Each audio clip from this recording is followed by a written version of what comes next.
아무 노래나 들어봐.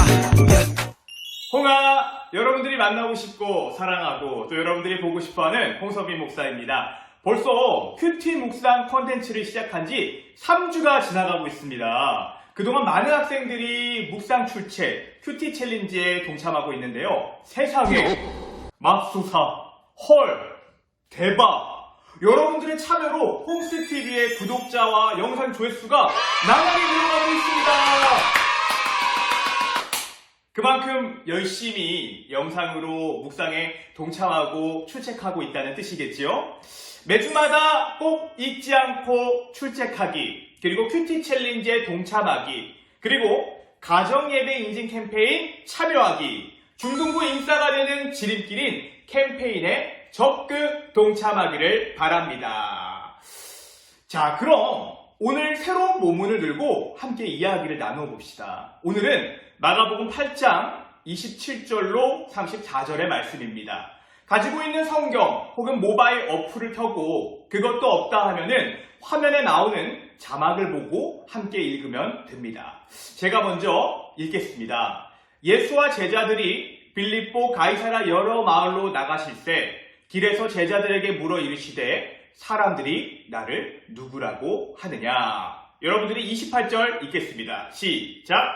제자들이 여자와 이르되 세례 요한이라 하고 더러는 엘리야 더러는 선지자 중에 하나라 하나이다. 또 물으시되 너희는 나를 누구라 하느냐. 베드로가 대답하여 이르되 주는 그리스도시니이다 하매 이에 자기의 일을 아무에게도 말하지 말라 경고하시고 인자가 많은 고난을 받고 장로들과 대제사장들과 서기관들에게 버림받되어 죽임을 당하고 사흘 만에 살아나야 할 것을 비로소 그들에게 가르치시되 드러내놓고 이 말씀을 하시니 베드로가 예수를 붙들고 항변하매 예수께서 돌이키사 제자들을 보시며 베드로를 꾸짖어 이르시되 사탄아 내 뒤로 물러가라. 내가 하나님의 일을 생각하지 아니하고 도리어 사람의 일을 생각하는도다 하시고 우리 함께 34절 같이 읽어보도록 할게요. 시작! 무리와 제자들을 불러 이르시되 누구든지 나를 따라오려거든 자기를 부인하고 자기 십자가를 지고 나를 따를 것이니라. 아멘. 오늘의 성경 묵상 나누기 앞서 포인트를 먼저 찍고 가야 되겠죠. 오늘의 포인트는 누구로 생각하는가. 뭐라고요? 누구로 생각하는가입니다. 예수님에 대해서 아마도 교회에 다니는 사람 중에 모르는 사람은 거의 없을 겁니다. 적어도 교회에 다니면 매 주마다 예수님에 대해서 들어보게 되죠. 매일 삼시세끼 밥 먹을 때마다 여러분 다 기도하죠. 그때도 우리는 마지막에 늘 예수님의 이름으로 기도합니다. 아멘이라고 하잖아요. 예수님, 어쩌면 내 삶 속에서 매일매일 빼먹지 않고 불러지는 그 이름 예수. 그런데 여러분들은 그 예수님을 누구로 생각하고 있나요? 교회 안 다니는 사람들도 예수님 하면 다 알고 있지요. 예수라는 인물에 대해서 내가 궁금하다고 하면 네이버 창에다가 예수 혹은 예수님이라고 치기만 하면은 다 나오잖아요. 그런데 오늘 여러분들과 같이 이야기하고자 하는 것은 그냥 지식적으로 예수를 안다는 것을 말하는 게 아니라 바로 이 예수가 진짜 누구냐, 나는 누구라고 생각하느냐의 그 문제를 가지고 좀 이야기를 나눠봤으면 좋겠어요. 여러분 혹시 슈바이처 박사 알고 있나요? 아마도 우리 책꽂이에 한 번쯤은 있는 이 위인전의 인물이지요. 슈바이처 박사. 여러분들 이 슈바이처 박사의 직업이 뭐냐라고 하면 아마 대부분 사람들이 이렇게 얘기할 겁니다. 의사라고 아마 얘기를 할 거예요. 맞아요. 슈바이처는 의사로서 아프리카에서 여러 활동을 많이 했지요. 그런데 그 슈바이처 박사의 또 다른 진짜 직업이 있습니다. 그게 뭐냐? 바로 신학자였습니다. 한마디로 말하면은 교회 다니고 신학교에서 공부한 사람인 거죠. 성경도 누구보다 많이 하는 사람이었을 거예요. 믿음도 있다라고 이야기도 할 수 있겠죠. 그런데 이 슈바이처 박사가 논문을 썼대요. 근데 어떤 논문을 썼냐? 논문 제목이 정말 특이합니다. 뭐냐? 예수에 대한 정신의학적 연구라는 논문 제목입니다. 제목이 정말 특이하죠? 네, 맞습니다. 이 슈바이처는 예수를 실제로 처녀 마리아의 몸에서 태어나고 수많은 이적과 기적을 보이시고 또 십자가에서 죽으셨다가 사흘 만에 부활하신 하나님의 아들로 생각한 것이 아닙니다. 그는 그저 한 젊은 청년이 유대 사회에서 혁명을 일으키려고 하다가 실패한 정신병이 있는 한 인물로 예수를 바라봤던 겁니다. 신학자였음에도 불구하고요. 이처럼 예수님에 대해서 알고 있는 사람은 너무나 많습니다. 하지만 그분을 어떻게 생각하느냐는 너무나도 다릅니다. 오늘 이 영상을 보고 있는 여러분들은 예수님을 누구라고 생각하고 있나요? 오늘의 포인트, 누구로 생각하는가를 기억하면서 본문 이야기를 좀 같이 나눠봅시다. 앞에서 우리는 예수님의 기적들을 봐왔습니다. 오병이어 무한리필의 기적, 병든 자를 고치시고 귀신을 내쫓으시고 무리들에게 말씀을 전하시고, 예수님의 사역은 앞에서는 대부분의 일들이 무리들에게 집중되었지요. 그런데 우리가 읽은 마가복음 8장 27절부터는 그 초점이 무리들에서 제자들로 옮기십니다.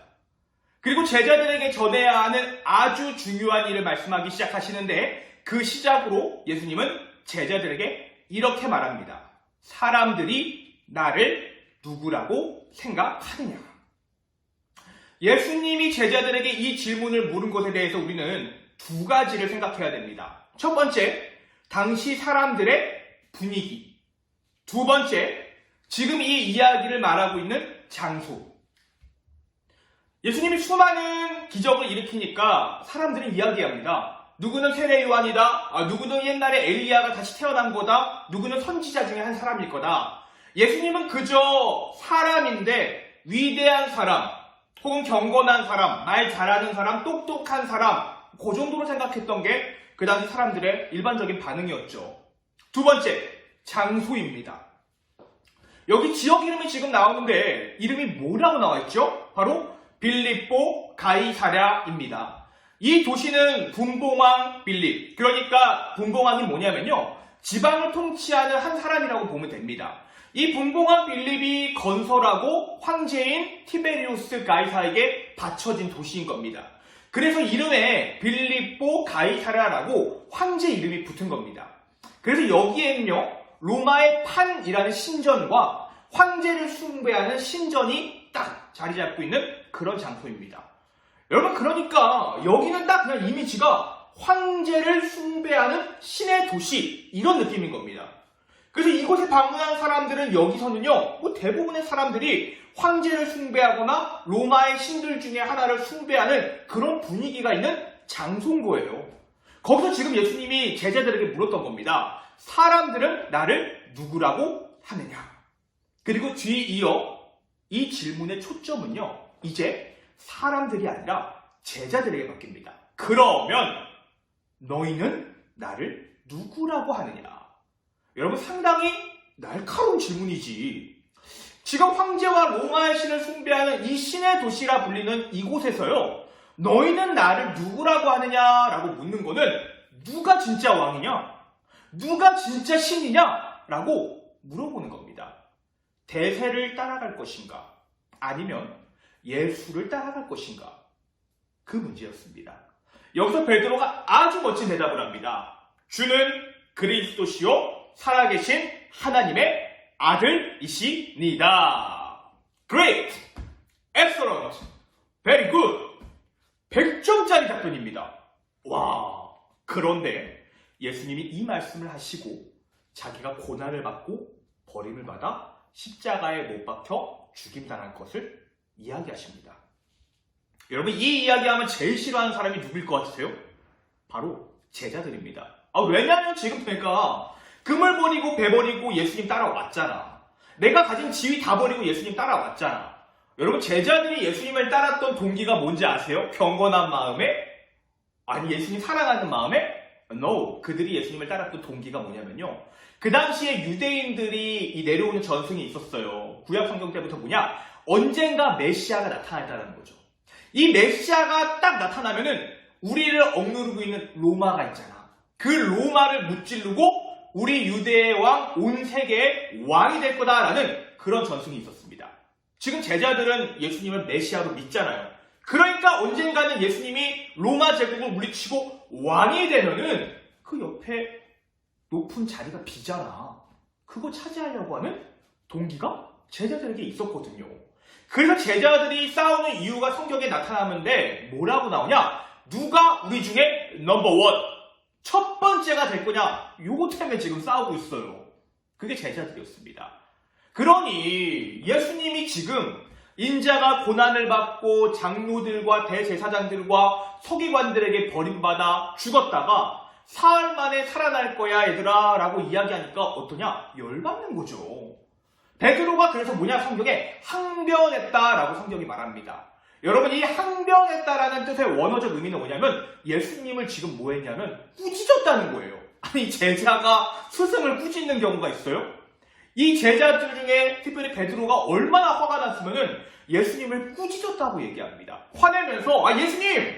뭔 소리예요 지금? 그런 약해 빠진 말 하지 마세요. 우리가 지금 누구 때문에 다 버리고 왔는데 아니 힘 빠지게 그런 말 하면 어떡합니까? 정신 차리세요! 라고 한 거예요 지금. 그럼 베드로를 예수님이 꾸짖으며 말합니다. 사탄아 물러가라. 내가 하나님의 일을 생각하지 않고 도리어 사람의 일을 생각하는도다. 그리고 말씀하십니다. 우리가 읽었던 34절 마지막의 말씀인데요. 같이 한번 읽어볼게요. 시작. 무리와 제자들을 불러 이르시되 누구든지 나를 따라오려거든 자기를 부인하고 자기 십자가를 지고 나를 따를 것이니라. 아멘. 예수님을 따르기 위해서는 자기를 부인하고 자기 십자가를 지고 따라야 한다고 말합니다. 오늘의 포인트, 누구라고 생각하느냐? 여러분들에게 예수님은 어떤 분인가요? 그저 한 인간이고 역사에 지나간 그런 사람인가요? 아니면 어쩔 수 없이 교회 가고 믿는 척해야 하는 이용하는 이름에 불과한가요? 아니면 나의 개인의 만족과 내가 교회 안 가면 부모님한테 혼나니까 우리 가정의 평화를 위해 믿는 척하는 이름 예수인가요? 그렇게 생각한다면 예수님을 따라갈 수 없습니다. 아니, 따라갈 필요가 없지요. 그런데 많은 사람들이 예수님을 그렇게 생각하고 형식적인 신앙생활, 형식적으로 종교란에 기독교라고 체크만 하고 넘어가기만 합니다. 여러분들은 어떠한가요? 여러분 혹시 등산 좋아하나요? 이 산을 타고 정상까지 탁 올라가는 등산이 있잖아요. 그런데 흔히 이 등산가들이 이 산을 오를 때 뭐라고 표현하냐면요. 산을 정복했다라고 표현을 합니다. 그런 등산가들이 정말로 정복하고 싶은 산이 있어요. 뭐냐? 아마 들어봤을 거예요. 히말라야 산입니다. 해발 무려 8,000m가 넘는 고봉을 오르는 건데 히말라야 산이 이 중에 가장 높은 14개의 고봉들이 있습니다. 봉우리가. 그 봉우리를 뭐냐? 히말라야 14좌라고 부릅니다. 언제 이 산을 오르다가 빙벽이 갈라지고 바람이 불러 날아가고 눈사태가 날지 모르는 정말로 위험한 그런 여정입니다.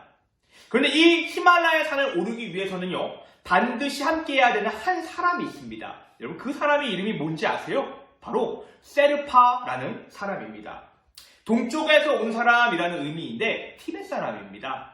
우리는 흔히 이 티벳 사람 세르파가 같이 등산을 하는데 그저 등산가들의 짐을 들어주는 짐꾼 역할 정도로 생각을 많이들 하게 됩니다. 그런데 가장 중요한 것은요. 이 세르파에게 붙은 별명이 있습니다. 그게 뭐냐? 바로 패스 브레이커입니다. 뭐라고요? 패스 브레이커. 길을 만들어가는 자입니다. 기존에 있는 길이 아니라 그가 가는 길이 새롭게 길이 된다라는 의미입니다.